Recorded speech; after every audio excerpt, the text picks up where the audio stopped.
Where I grew up, church going was just a natural thing. To be not a churchgoer was an oddity. So, and the Daily Word was all around the place. You see, I mean, most people had the Daily Word. And you just read it because it was in the house. And when you went to other friends' homes, it was also in the house there. So it was just... What was it about it that sort of drew you, do you think? I mean, if you went to church, then you read these things. It's as simple as that. And if you were well, you went to church on a Sunday. If you're not well, you better have a very good excuse. So it was all part of growing up. No big thing, you know. And I can't say that... I can't remember that anything special came to me at a particular time. But of course, much, much later on, when my mother was like in her late 80s and I was at home, I was so glad because I was here I could get the subscription from her in a higher thing and send it there. And because I believe that these things are sort of community-based, I don't think that you can really get in, well, you can, as an individual, you know, but when it involves other people, makes a big difference, you know, than the people. I mean, I really want to mention even close family friends, who I think I was speaking about, one person who, years ago, I was just reading it, I thought, hang on, Jeannie would like this. I mean, I hadn't been in touch with her maybe for 10, 15, 20 years, you know, we knew who. And I phoned her, Jeannie, did you read the Daily Word this morning? I mean, that is just assuming that she would have it. I didn't have to say what Daily Word. And she said, yes, and I was thinking of you. That is this communication. And so this year, it was so natural that when the Daily Word, what was it, the Lenten reading came out, you know, and I thought of her. So what better present to send as a Lenten reading to Eustace and Jeannie for their 75th wedding anniversary? I loved it, and she was so happy. And her sister also is my age, so they got also the calendar. And this is all going from, where are we, in England? From England to Antigua. How many years do you think you've been reading Daily Word, Jocelyn? Regularly, maybe, 10, 15? I mean, before that, of course, it's been on and off and on and off. And I've travelled and I've been in places where it wasn't available. Not that I was missing it, but I was otherwise occupied. And so coming back. So I've known it for maybe 60, 70 years, as it were, on and off. But regularly, I should say 10, 15 years. If I look back to see how often I've been paying my subscription, it's never fallen. And what is it about Daily Word that helps you or supports you in your life? I haven't thought clearly. I suppose it's just that part of, what is the word that I need?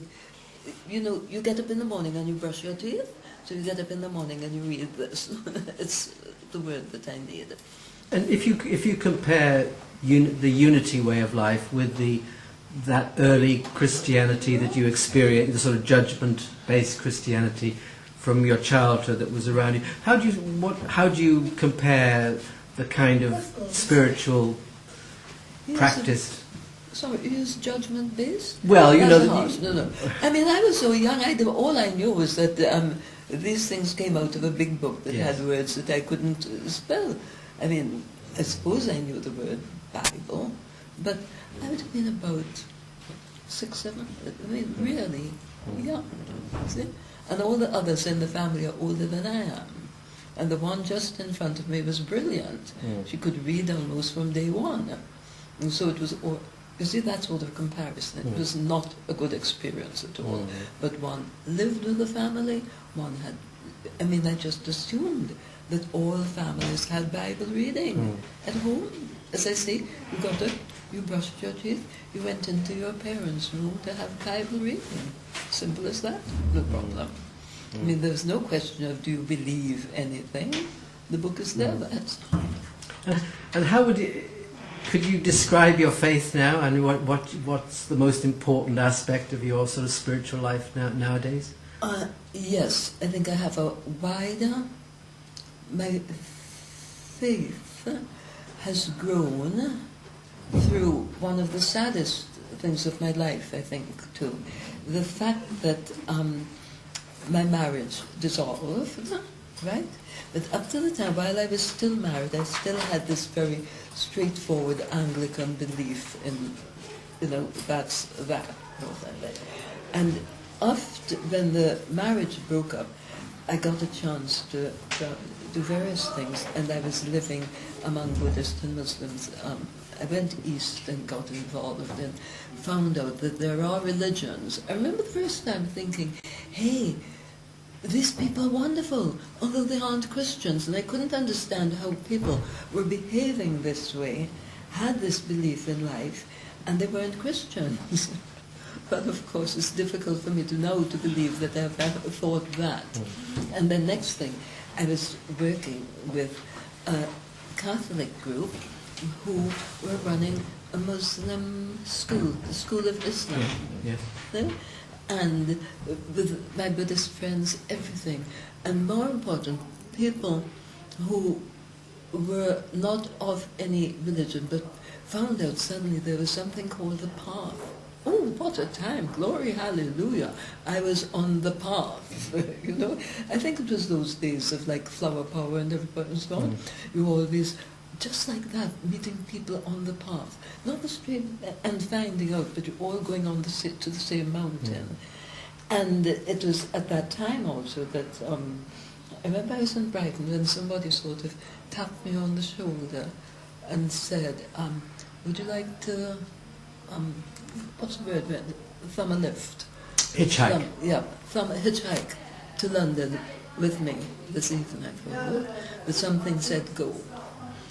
And he's going to a Druid meeting in London. Wow.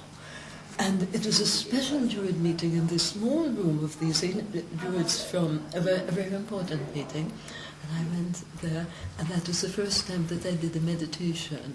Never heard the word before, but this wonderful look. I can still remember that meditation there, and going to meet the man up on the mountain. Of course, I thought it was the Sandeman's advertisement up on the, And that was great, because that was one weekend.